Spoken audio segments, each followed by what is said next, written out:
Je pense que de plus en plus, il y a beaucoup de joueurs dans cette situation où après les 30 ans montent encore plus de niveau parce que je pense que moi, par exemple, je prends beaucoup soin de moi, je fais attention à tout ce que je fais, je me repose un maximum, je travaille plus, j'ai le temps de bien travailler.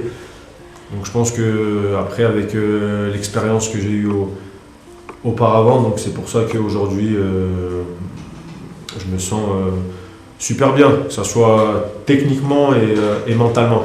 J'ai lu dans un entretien avec l'équipe que vous êtes maintenant, ou vous considérez maintenant un athlète et auparavant peut-être vous aviez des regrets de ne pas avoir suivi,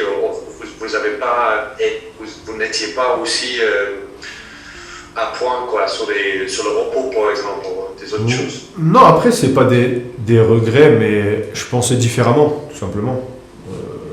20 ans et maintenant, je pensais différemment. Pour moi, 19 ans, 20 ans, c'était que le foot, que le terrain. Donc voilà. Et après, petit à petit, voilà, tu te mets dans la tête que c'est pas que le terrain de foot et il y a tout ce qui est aussi à part, que ce soit la nourriture, bien dormir, bien se reposer, le travail à la gym, voilà, des choses comme ça au gymnase. Donc plein de choses comme ça qu'auparavant je le faisais pas parce que pour moi le foot ça s'arrêtait que sur le terrain. Et vous êtes capitaine maintenant de cette équipe. Est-ce que ça vous a changé vous comme joueur, comme homme? Est-ce que ça forcément ça a changé votre rôle dans l'équipe ou plutôt dans le vestiaire? Est-ce que vous pouvez nous décrire tout ça?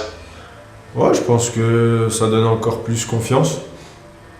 Après, vu l'expérience que j'ai dans ce club, comme je l'ai dit, non, ça m'a donné un peu plus de confiance, ça m'a donné un peu plus de responsabilité. Parce que à bout d'un moment, on joue au foot et il faut avoir des responsabilités. Et voilà, je me sens bien et c'est bien pour moi. Il faut continuer comme ça. C'est quelque chose de naturel pour vous d'être un leader comme ça? Je pense, quand j'étais petit, je le faisais. Après moi, j'étais plus un joueur qui parle sur le terrain, pas forcément au vestiaire. Mais là, avec mon expérience, je le fais aussi bien dans le vestiaire et sur le terrain. Donc voilà, je dirais juste ça qui a changé, mais sinon, j'ai toujours été comme ça. Vous êtes à égalité avec Cristiano pour le record de buts en phase éliminatoire en séance, avec la possibilité de faire un nouveau record en finale. Est-ce que c'est quelque chose qui vous importe ou c'est plutôt quelque chose que dans quelques années, après la retraite, etc., vous allez apprécier plus que maintenant? De toute façon, les records, il y en aura, c'est fait pour les battre, etc. Mais moi, le plus important, c'est d'être sur le terrain, de tout faire, de tout donner pour faire gagner mon équipe. Après, si je peux marquer des buts ou faire des passes décisives, c'est important. Mais le plus important, c'est surtout de gagner, de rentrer sur un terrain et de pouvoir gagner le match. Des buts, vous en avez marqué en Ligue des Champions cette saison, 15 en 11 matchs, qui est une statistique incroyable, avec un match que vous avez raté en plus contre l'Inter. Vous avez un but favori de cette collection dans cette Ligue des Champions cette année? Ils sont tous beaux et importants. Il y en a beaucoup et ils sont importants.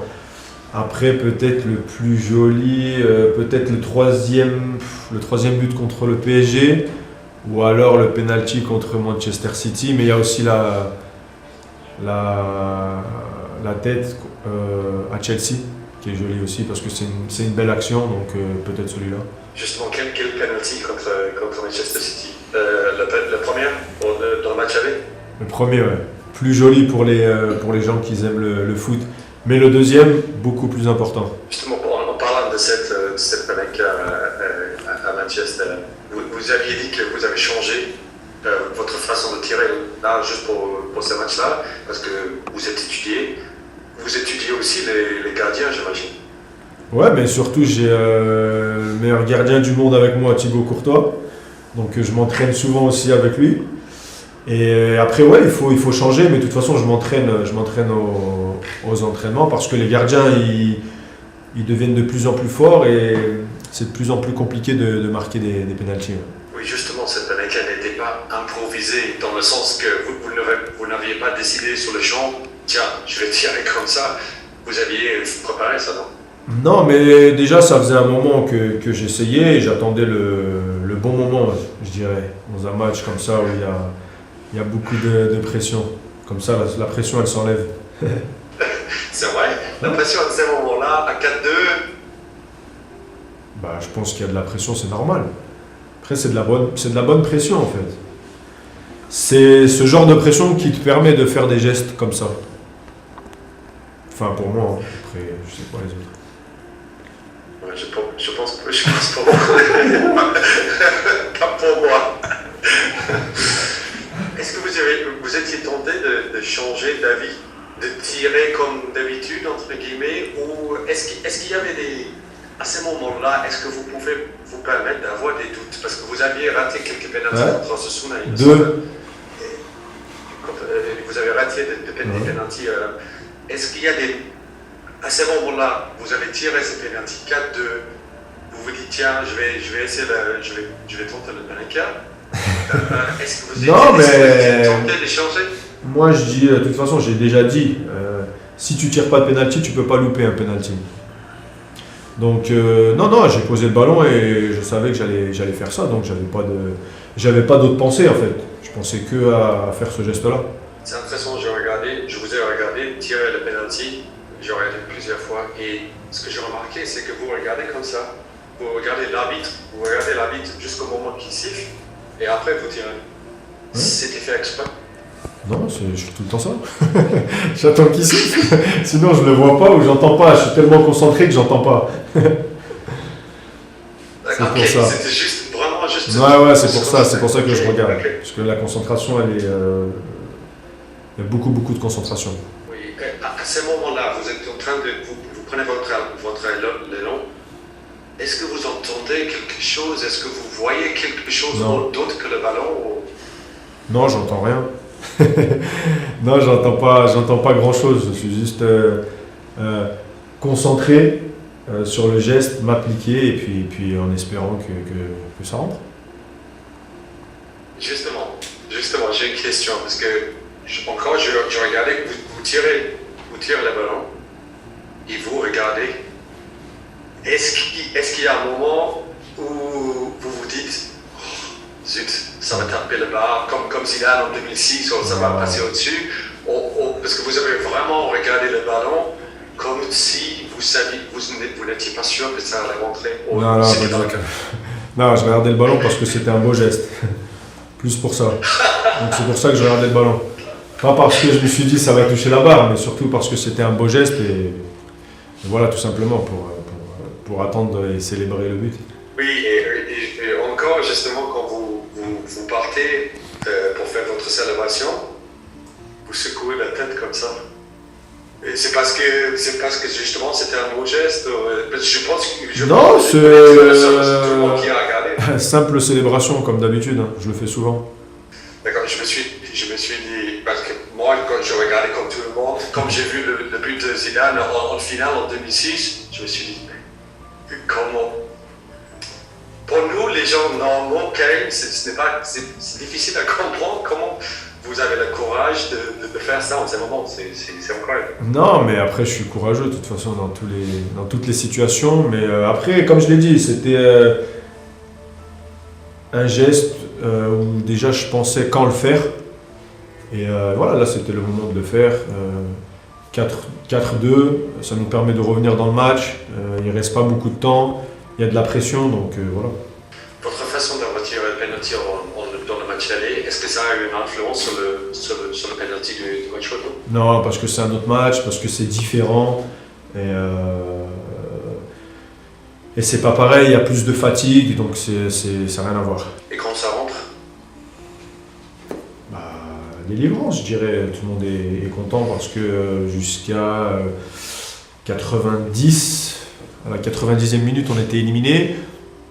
On arrive à revenir dans le match et derrière, voilà, le penalty qui nous permet d'aller en finale. Donc non, content, comme, je pense comme tout le monde.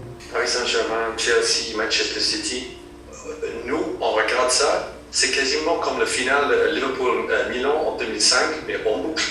Et dans l'espace, dans un espace de minutes très précis, quoi.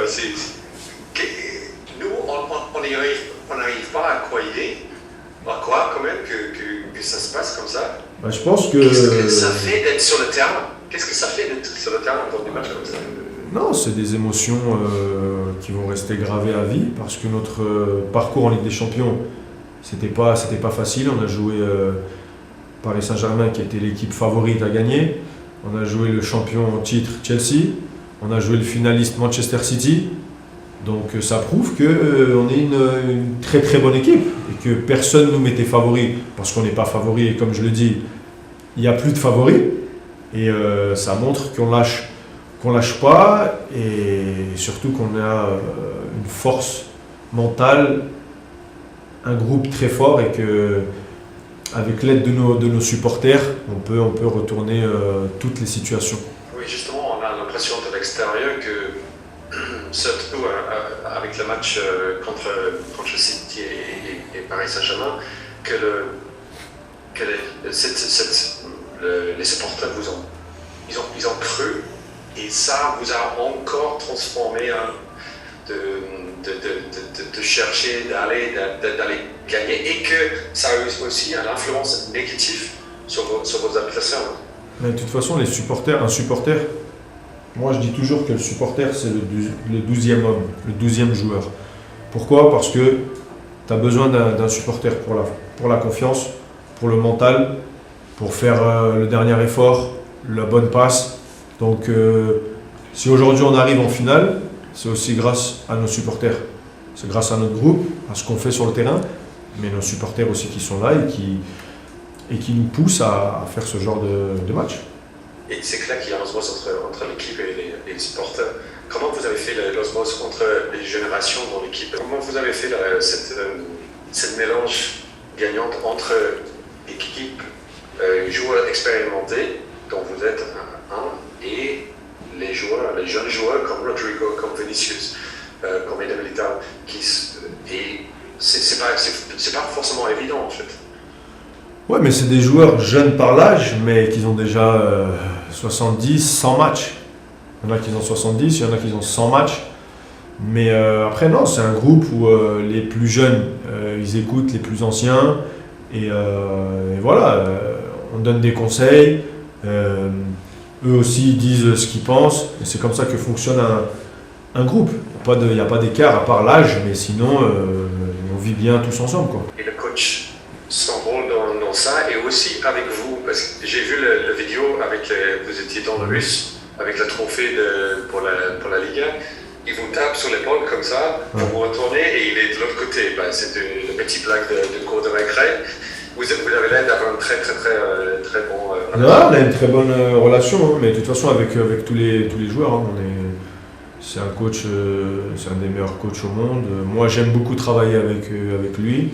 Il nous donne beaucoup de confiance et voilà, il sait nous parler, nous motiver et on a une très bonne entente. 4 Ligue des Champions déjà pour vous, un 5e et vous êtes à égalité avec Di Stefano et les légendes du club des années 50. Est-ce que c'est important pour vous aussi de marquer l'histoire de Real Madrid comme ça? Et est-ce que vous avez un favori entre les 4 que vous avez déjà gagné? Marquer l'histoire du club, ça je le verrai quand j'arrête le foot. En tout cas, pour moi, tous mes matchs sont importants. J'essaie à chaque fois de faire quelque chose de nouveau, de donner des émotions aux supporters.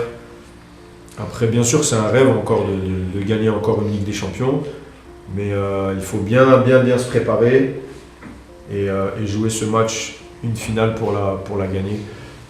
Après, non, les 4 Ligues des Champions, c'est des émotions différentes. Après, je dirais peut-être la dernière à Kiev, où j'ai marqué en finale. Mais sinon, les autres aussi, c'était vraiment de belles émotions. Parler de rêve. Moi, je rêve toujours de gagner la Ligue des des Champions qui arrive, mais je pense que c'était ça a passé, j'ai passé l'âge. Tous les fans de foot, on aimerait bien être avec ces trophées-là, avoir gagné la finale. Ça fait quoi? Non, ben c'est pour ça que je dis donner des émotions aux personnes qui regardent les matchs. Pourquoi? Parce que pour qu'ils se sentent eux aussi comme s'ils avaient gagné la Ligue des Champions. Parce qu'au final, on gagne tous la Ligue des Champions. Nous, c'est sûr parce qu'on est les joueurs, mais si les supporters c'est le 12e homme, alors les supporters, ils ont gagné avec nous. Donc quand on gagne un trophée, ils ont gagné aussi. Vous avez parlé lors de la finale de 2018. Vous avez marqué ce but. C'est un peu comme le but contre le Paris Saint-Germain. Non, vous aviez dit que c'était pas la chance en fait. C'est quelque chose que vous étiez conscient qu'il y avait la possibilité, peut-être de marquer un but. Quels sont vos souvenirs de cette finale contre Liverpool en 2018? Tu peux pas dire chance. La chance, c'est. Je sais pas. C'est pas de la chance. Faut penser parce que sur cette action-là, si je fais comme le défenseur par exemple, je me retourne et je me replace, j'ai jamais le ballon. Mais là, je me dis bon, peut-être qu'il va faire une passe, peut-être. Donc je continue mon action et j'anticipe. Et à la fin, c'est but.